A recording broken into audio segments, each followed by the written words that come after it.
গাজীপুরে সাংবাদিকের ওপর হামলার প্রতিবাদে মানববন্ধন কর্মসূচি অনুষ্ঠিত হয়েছে। 25 সেপ্টেম্বর বৃহস্পতিবার সকালে জেলা প্রশাসক কার্যালয়ের সামনে এই মানববন্ধন আয়োজন করে স্থানীয় সাংবাদিক সমাজ ও বিভিন্ন সংগঠন।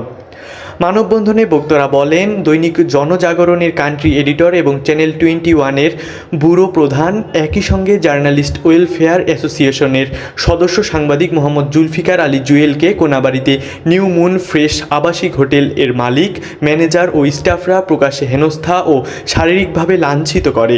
এর প্রতিবাদ জানাতে এবং সাংবাদিক নির্যাতনের বিচার দাবিতে আজকের এই মানববন্ধনের আয়োজন করা হয়। মানববন্ধনে অংশগ্রহণকারীরা অভিযোগ করে বলেন, সাংবাদিকরা দায়িত্ব পালন করতে গিয়ে বারবার হামলা ও হেনস্থার শিকার হচ্ছেন। তারা অবিলম্বে ঘটনার সঙ্গে জড়িত হোটেলটির মালিক, ম্যানেজার ও সংশ্লিষ্ট স্টাফদের বিরুদ্ধে কঠোর ব্যবস্থা গ্রহণের দাবি জানান। একই সঙ্গে সাংবাদিক নিরাপত্তা আইন প্রণয়ন ও বাস্তবায়নের জোর দাবি তোলেন। আমার প্রিয় সহকর্মী ভাইরা, আজকে যে আমার জন্য মানববন্ধনে দাঁড়িয়েছেন, এর জন্য আমি তাদেরকে অসংখ্য ধন্যবাদ জানাই। মূলত আমি কোনাবাড়ী থানাধিক হোটেল ফ্রেশ নিউ মুন তথ্য সংগ্রহ করতে ঢুকি। আমি থানা ওসি সাহেবরে অবগত করে ওসি সাহেব আমাকে বলেন যে আপনারা নিচে দাঁড়ান।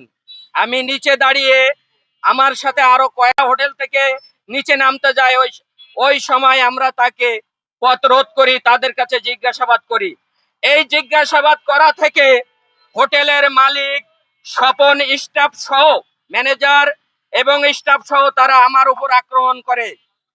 আমি একটা বিষয় জানাতে চাই, সাংবাদিক কখনো কারোর গোলামি করে না। সাংবাদিক কখনো অপরাধীকে ছাড় দেয় না, সেই যে ব্যক্তি হোক না কেন।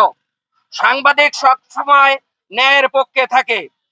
আজ যে তারা যেভাবে আমার পরে আক্রমণ করে, এক প্রকার আমাকে হত্যার উদ্দেশ্যে আক্রমণ করে, আমি এর তীব্র নিন্দা জানাই। এ সময়ে মানববন্ধনে উপস্থিত ছিলেন দৈনিক জনজাগরণ প্রকাশক ও সম্পাদক মোহাম্মদ শিহাবুদ্দিন, দৈনিক জনজাগরণ নির্বাহী সম্পাদক GS Joy, Asian TV staff reporter Gazi Mamun, দৈনিক ভোরের আলো ব্যবস্থাপনা সম্পাদক ইব্রাহিম খলিল, SM রবিউল ইসলাম, কোনাবাড়ী থানা প্রেস ক্লাব, দৈনিক জনজাগরণ ভ্রাম্যমাণ প্রতিনিধি সালে ভূঁইয়া, দৈনিক আমার প্রাণের Bangladesh head of marketing Mohammad Zillur Rahman, 71 TV reporter Delwar Hossain, দৈনিক ঘোষণা স্টাফ রিপোর্টার মোহাম্মদ সাগর, জনজাগরণ রিপোর্টার মোহাম্মদ মাসুদ। বক্তারা আরও বলেন, সাংবাদিক নির্যাতনের ঘটনায় বিচার না হলে সাংবাদিক সমাজ বৃহত্তর আন্দোলনে যাবে।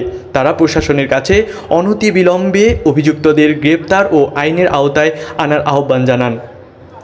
এ সময় অন্যদের মধ্যে আরও উপস্থিত ছিলেন এশিয়ান টিভি রিয়ামণি, দৈনিক মাতৃজগৎ পিঙ্কি, চ্যানেল 21 ব্যুরো প্রধান ও দৈনিক জনজাগরণ কান্ট্রি এডিটর এবং সদস্য জার্নালিস্ট অ্যাসোসিয়েশনের জুলফিকার আলী জুয়েল, দৈনিক প্রতিদিন খবর জাহাঙ্গীর আলম পায়েল, দৈনিক ভোরের আলো স্টাফ রিপোর্টার তাইসেন আহমেদ রোহান, সাংবাদিক মজনু সহ এছাড়াও সেখানে আরও অনেক স্থানীয় সাংবাদিকরা। মানববন্ধনে স্থানীয় বিভিন্ন গণমাধ্যম কর্মী, সাংবাদিক সংগঠনের প্রতিনিধি এবং সাধারণ সাংবাদিকরা উপস্থিত ছিলেন। সাবিনা ইয়াসমিন এর তথ্য ও চিত্রে তাসবিহ আলোয়াসি, চ্যানেল 21, গাজীপুর। অপরাধের যখন নিউজ আকারে প্রকাশিত হয়, টেলিভিশনে যখন দেখানো হয়, তখন পুলিশ প্রশাসন বলেন, অন্যান্য তদন্তকারী যে সংস্থাগুলো আছে, সেই অনুযায়ী কিন্তু সেই অপরাধীদেরকে আইনের আওতায় নিয়ে আসেন। আবার এখানে আরো কথা আছে, যা ঘটে তা রটে, যা ঘটে তাই বটে, আসে পত্রিকায়, তাই আসে টেলিভিশন, প্রিন্ট মিডিয়ায়।